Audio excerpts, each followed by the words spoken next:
and that is what this election is all about.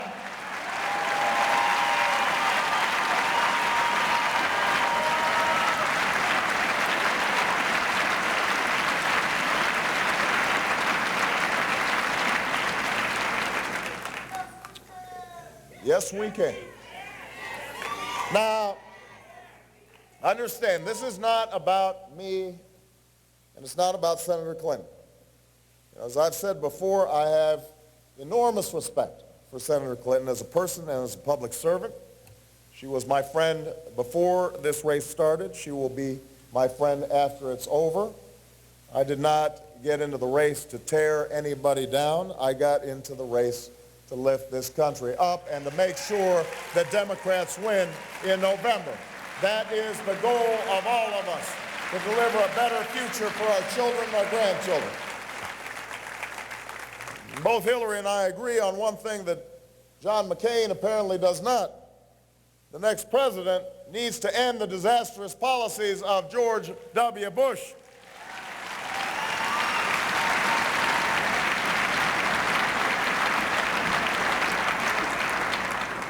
I'd like to take all the credit for all the excitement, but I know that part of it is people know that they will be going in the ballot box in November, and the name George W. Bush will not be on the ballot.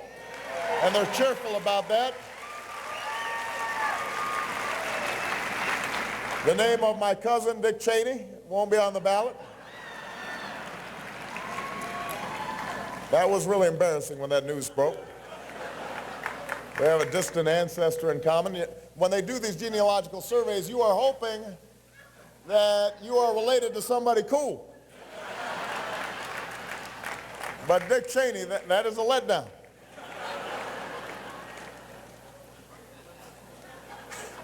His name will not be on the ballot, which means the era of Scooter Libby justice and Brownie incompetence and Karl Rove politics will finally be over next year. That we know.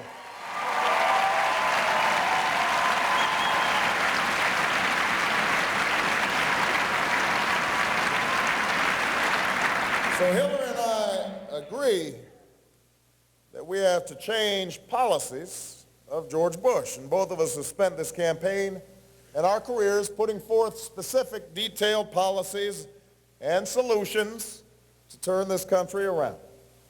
Now, there are differences between us, but there are also many similarities. I understand that Senator Clinton just recently decided to support an idea that I've been promoting for several years now, a Patriot Employer Act that would reward companies that create good jobs right here in America, that we start taking away tax breaks from companies that are shipping jobs overseas, and we reward companies that are doing right by workers and communities right here in Wisconsin and all across the country.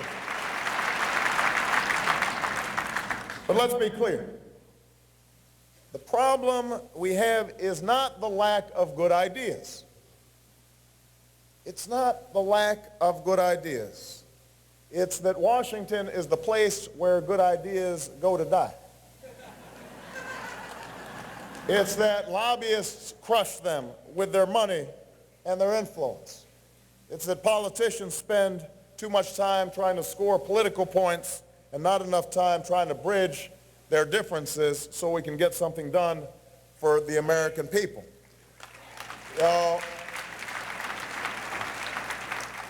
All of us should be in the solutions business, but all too often it ends up being business as usual, where we put forward all kinds of detailed plans and they get filed in drawers somewhere and the dust starts accumulating because nobody can inspire the country and build a working majority to actually deliver on the promises, because the American people have given up expecting that promises in Washington will ever be kept.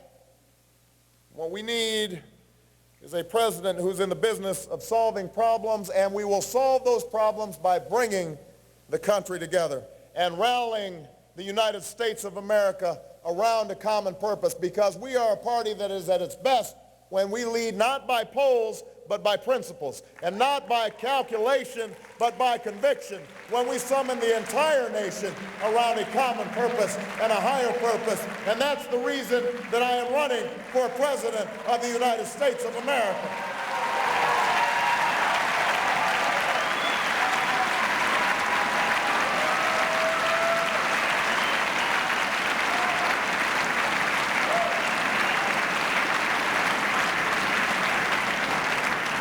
I know what it takes to pass health care reform because I've done it. Not by demonizing those who disagree with me, but in Illinois by bringing Democrats and Republicans together to provide health insurance to 150,000 children and parents who didn't have it. That's how we'll work to pass universal health care when I'm President of the United States. And you don't have to take my word for it. Ted Kennedy said he wouldn't have endorsed me if he didn't believe passionately that I would bring about universal health care as president. Nobody's fought harder for universal health care than Ted Kennedy. The millions of working men and women of the Service Employees International Union wouldn't have endorsed me if they didn't believe that I would bring about universal health care because they've been fighting for that cause for decades. SEIU in the House? I applaud Senator Clinton and all the other candidates, Senator Edwards, Senator Richards, Governor Richardson, and others, for advancing a health care plan. Senator Clinton's plan includes many of the proposals that I put out when I put forward my plan last spring, like allowing every American to get the same kind of health care coverage that I get and Russ Feingold gets and Herb Kohl gets as members of Congress. She shares my belief that we've got to prevent people from being excluded for pre-existing conditions. This is personal for me. When my mother was sick with cancer that eventually took her life, she had to argue with insurance companies because they were saying maybe this was a pre-existing condition before she had taken her job. I know what it's like to see a loved one suffer, not just because they're sick, but because of a broken health care system. So there are a number of points where Senator Clinton and I agree, but there's one point we disagree. Senator Clinton would have the government force Americans to buy health insurance, and she said she'd consider going after your wages if you don't. I believe that the reason Americans don't have health care is not because they don't want it. It's not because they're trying to avoid it. It's because they can't afford it. And that's why I will start by cutting costs and bringing premiums, even for those who do have health insurance, down by $2,500 per family per year. So let me be perfectly clear, so there's no confusion. If you do not have health insurance and you want coverage, you will have it under my plan. Any other suggestion is simply false. There are families all across Wisconsin who are struggling under the weight of their medical bills currently, and we owe them and every American more than the same old attacks and distortions that never get anything done. And by the way, I will not wait 20 years from now to do this. I will not do it 10 years from now. I will do it by the end of my first term as President of the United States of America. That's one of the reasons that I'm running.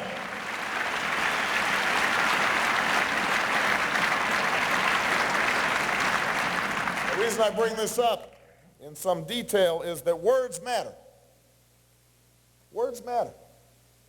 What our leaders say matter because the American people need to trust that we're saying what we mean and that we're meaning what we say, that we don't change our positions based on the politics of the moment or the audience that we're talking to. Now, I didn't just start criticizing unfair trade deals like NAFTA because I started running for president. I do it because I see what happens to communities when factories close down and the jobs move overseas. I began my career on the south side of Chicago as a community organizer when we fought joblessness and poverty after the neighborhoods had been devastated when the local steel plants closed. I won't stand here and tell you that we can or should stop all trade or free trade, but I won't stand here and tell you that I'm going to accept an America where we do nothing to help our workers who have lost jobs and opportunities. We are going to end those tax breaks for companies who ship our jobs overseas when I'm president.